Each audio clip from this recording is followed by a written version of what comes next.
Dear brothers and sisters, it's wonderful to have another opportunity to be talking to all of you. And I know many of you are tuned into this broadcast from many different parts of the world.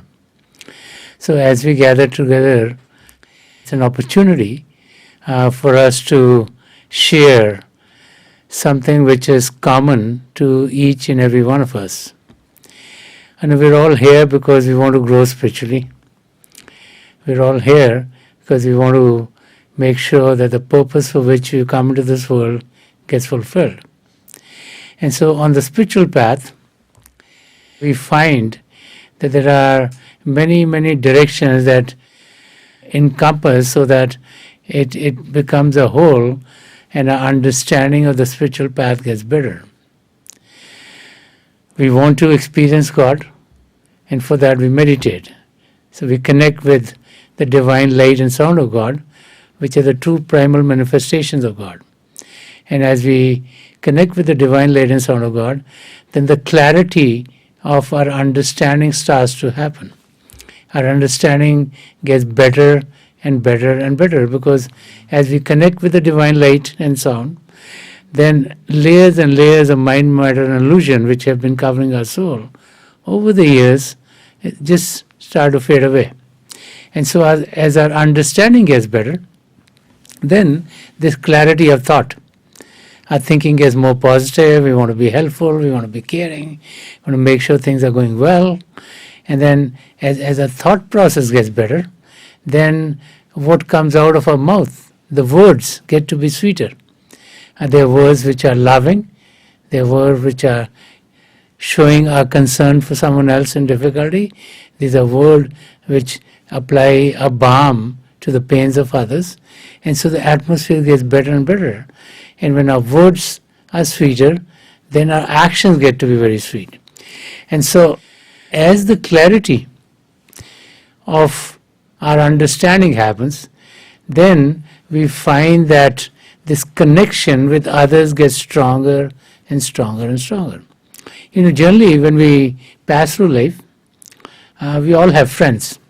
As we grow up, as kids, we have friends in the neighborhoods, and then we go to school, and then we have other friends, and then we go to high school, and they have more friends, and then we go from there to college. In college and universities, we have friends, and then as we get into the workforce, we start to have friendship with those people that we work with, and also all along the way, we always have friendship with those who are in our family. Our brothers and sisters, our parents, our cousins and others, members of the family. And so friendship is very important to each and every one of us, because it's in the friend that we rely, and then friends come to help each other through ups and downs of life. And so on the spiritual path, we need to be able to experience true friendship. Friendship that will be there for all times to come.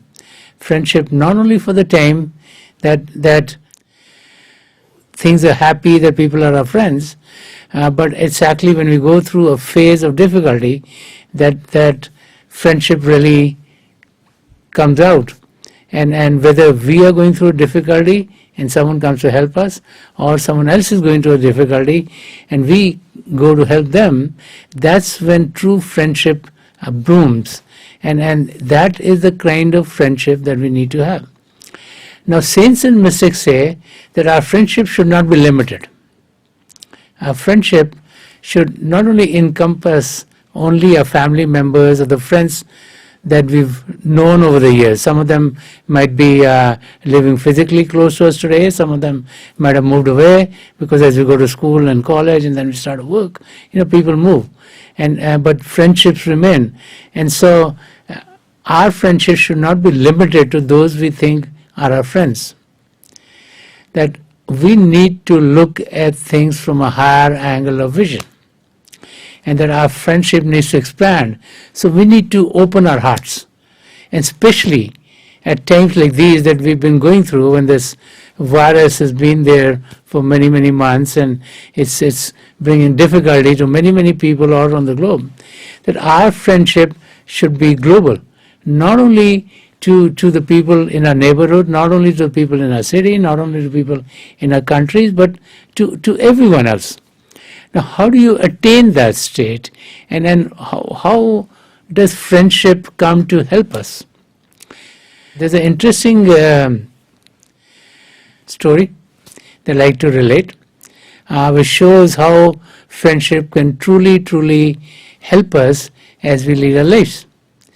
So there was a gentleman, and he was doing very, very well, and he made a lot of money, and he had, this is from the old times, so he had 10 children. Now, as he was doing very, very well, he wrote a will, and in the will he said, and he told all his children that I will be giving you 100 gold coins when I pass away. And the kids were very happy that that kind of money, a gold coin in those days was something which had a lot of value. And so as time passed by, times changed, and his wealth started to deteriorate because times came in where he could not make as much as he was thinking he's making. And so when he's on his deathbed, he realized that he can't give 100 gold coins to each one of his kids. So he calls them one by one, and he calls the first child, and he gives them back. He says, this is 100 gold coins from you, like I promised. He calls the second one and gives them another bag of 100 gold coins, and he keeps on going like this. And then he comes to the last youngest child, and this is youngest son, and he says, son, I'm very sorry, I could give 100 gold coins to all your 9 brothers and sisters, but I only have 20 gold coins left, so I give you this bag with 20 gold coins. So the younger son said, if you knew you only had 920 gold coins, why did you divide them equally? And the father said very beautifully, he said, I thought about it, and then I thought, it's better for me to keep my promise to 9 of my children and just break it to only 1, rather than break the promise of not being able to give 100 coins to all 10 of them. And he said, along with what I'm giving you, I want to give you something very, very special.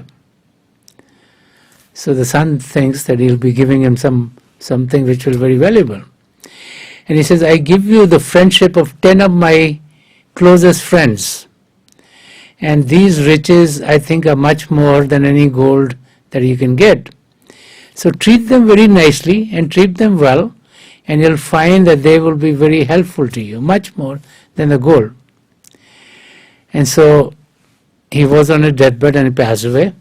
So the 9 children who'd got 100 gold coins each, someone's going to travel here, someone's going here, someone's going here, they all were on their own. And the 10th child, he's staying at home, he's a little despondent, he's thinking of what to do. He has to take care of all the funeral services and all that stuff. And then he remembers, after the funerals happened, he remembers what his father had told him. So he invites his father's 10 friends to his home, and has a big party for them, and they're very, very happy to be there, and they tell him how much they appreciate his calling all of them to their friend's house so they can talk about their friend, they could be together. And as they're talking, so they tell him that, we are very happy with you, that you have shown so much openness to us and so much love to us to invite us, and we are always going to be there for any help that you need. Now, as he was introduced to all of them, he realized one was an accountant, and one was an engineer, and one was taking care of the farm, and they all had different skills. And they said, if you ever need anything from us in any one of the areas, don't hesitate, and we will always be there for you. So they all go home, and he rests at night. He gets up in the morning, there's a knock on his door, and there's a messenger there. And with the messenger, there are 2 calls. and there's a bag full of some money. So the messenger tells them that the 10 people who came to your house, they got together and they want to help you. So they've sent these 2 cows because they feel that these cows will help you. You can get the milk from them, you can sell the milk, you can breed the cows with time, and you can have a whole cattle farm. And they said they'll also be sending you some people to help you with all the logistics so that you can go in that direction. And here's some money that they collected to give you. So with time, this young man, he started to develop the cattle farm. And from 2 he went to 3, to 4, to 5, to 6, and started to grow. And over time, he made so much more money than he would have with 100 coins that his father had told he'll give him. So he realized that the friendship that his father shared with him was much more valuable than anything else that his father could have given him. And we also realize that as time goes by. As we pass through life, we all go through ups and downs of life. And as we go through the ups and downs of life, we all need help. The help comes to us from our spouses, from our parents, from our children, from other family members. But many times help comes also from our friends who are very close to us, friends who over the years sometimes they're even closer than anyone else. And so to develop the friendships is very, very important. And to be in a state where we want to develop the friendship, we need to be loving, we need to be caring, and we need to be selfless. These are the traits which help a friendship.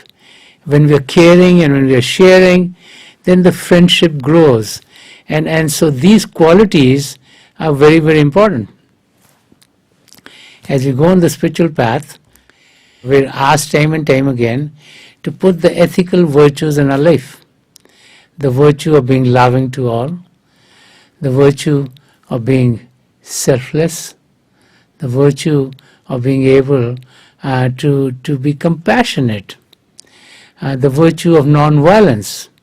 And so these are the traits that are used in our life as we develop our relationships with our friends. And so as we start to go on the spiritual path, what is important is that our soul be connected to God. But to be able to meditate, to be able to get to that state, we need stillness in our life. Okay. When we have some friends who are good, it helps us be still. But when we have friendship to the whole world, then there's always peace and calm surrounding us. And it's the peace and calm which makes us be in a state where our meditations get to be more fruitful. And so we all need to be in that state. So saints and mystics over the years have always exhorted us to be more peaceful and more peaceful and more peaceful. So the environment which is surrounding us has a tremendous effect on us. And so if the environment is loving, is caring, and it brings joy into the whole environment, then as we sit to meditate, there's calmness in us, and it's much more easier for our sensory currents to collect. Now as the sensory currents collect, and they collect here at the seat of the soul, then with help and guidance we're able to be uplifted. And when we're uplifted into the journey beyond, we find joy, we find peace, we find light, and we find love. And as that experience gets stronger and stronger, we realize that it's the calmness which is surrounding us, which is helping us be still. And as we go within, it's the stillness that we find within that helps the surrounding that we are in. The stillness within is making us realize the oneness of God. As we connect with the divine light and sound of God, we realize that light and sound of God which we are experiencing, which are the two primal manifestations of God, can also be experienced by everyone else. As that realization sets in, then we experience truly from within that we're not different than anyone else. Our skin colors could be different, how we clothe ourselves could be different, our features could be different, our educational level could be different, but we realize that it's the same part of God which is within us, which is in someone else. And then the understanding that we're all one and the same set sin. It's the experience that makes us be in a state in which we realize that each and every one is one and the same. Sant Rajinder Singh Maharaj is very beautifully put in his verse. In one of his verses, he says, embrace every human being as your own and walk through life distributing the love of God. Now, what Sant Rajinder Singh Maharaj is telling us that we need to be in a state where we realize that everyone is our friend. And then when we realize they're our friend, then love pours out from us to everyone else. It says, as you walk through life, make sure that you're loving to everyone. Because it's love that heals, it's love which makes us get close to God, it's love that makes our lives beautiful, and it's love which will take us to the goal that we all want to achieve. All of our scriptures talk about that those who love are the ones who find God. And so love needs to be experienced in our life, and love needs to be distributed to everyone else surrounding us. And that's what friendship is all about. Friendship is loving everyone. Friendship is being there when someone is in need. Friendship is to be able to focus our attention in the arena in which we all can reach our goals. And true friendship is when we are in a state where we know that the friends that we have are always going to be there for us. That we have faith, we realize that help will come to us, and just like that young man in the story, his father's friends helped him. Why? Because they were friends with his father, and they realized the help and guidance to the young man would help this young man get well settled in life. So they guided him well as to how to start a business, how to run a business, how to be guided properly, how to invest properly, so that over time he was very, very successful. And this is what happens to each and every one of us. On the spiritual path, our great friend is our spiritual master. A spiritual master is there to help guide us through the ups and downs of a spiritual journey. Many times when we meditate, we close our eyes and we say, I'm only experiencing darkness, and we let go. But the spiritual masters tell us, our job is to be able to sit down and meditate, and whatever we experience is God's will. And we need to let go of the world and get God. And to get to the state of getting God, we need to persevere. We need to be in the process where we don't stop our meditation, where we are going through our meditation, and we'll know that with time they are getting more and more fruitful. So guidance is needed at every step, not only on the world outside, which is where we get guidance for activities which will lead us towards our goal, but also guidance on the inside. And that friendship with our spiritual master is what provides us with the guidance, so our soul can soar through the intricacies of the regions within. As we go on the spiritual journey, it's a journey of light, it's a journey of love. And when we have guidance, and when we have faith in God, we know that the journey is coming in leaps and bounds. And as we pass through life, we realize that it's the closeness of God which we experience as we meditate. God is not on the outside. God is our greatest friend. God is within us. As we go within, we experience God through the two primal manifestations of God, that being the divine light and the divine sound of God. And as that connection is made, we realize that through every up and down of life, the hand of God is there to help support us. That is eternal friendship. That friendship remains forever. And that friendship is what takes us to our goal. And so, as we gather together in all different parts of the world, let us take some time to meditate. It's when we meditate that our soul has an opportunity to go within.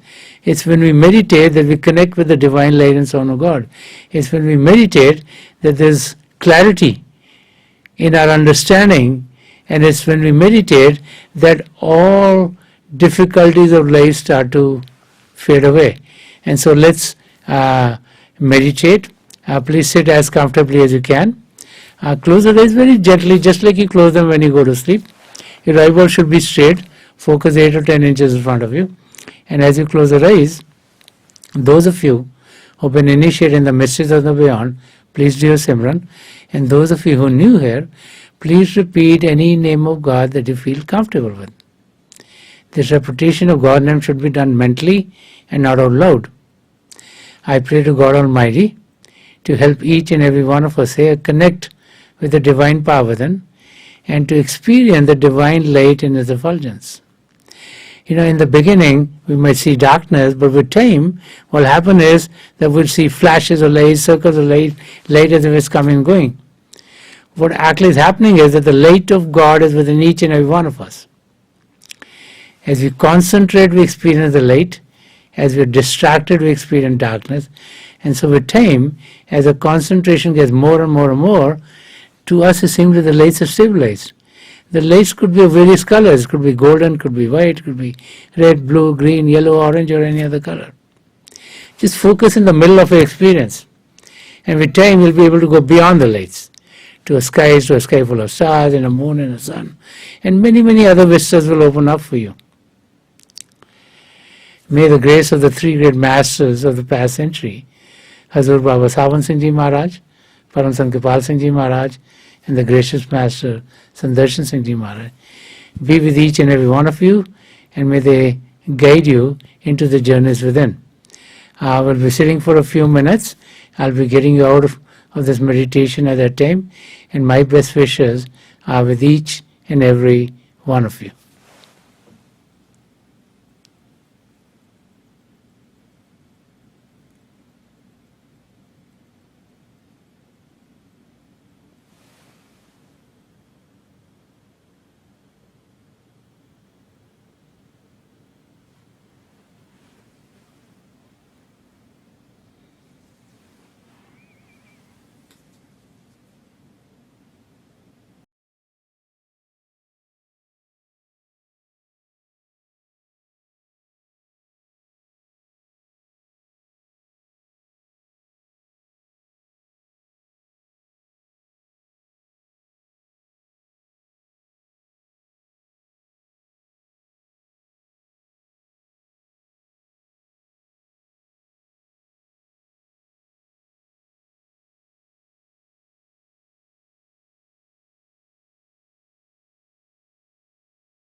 Please leave of छोड़ दीजिए जी.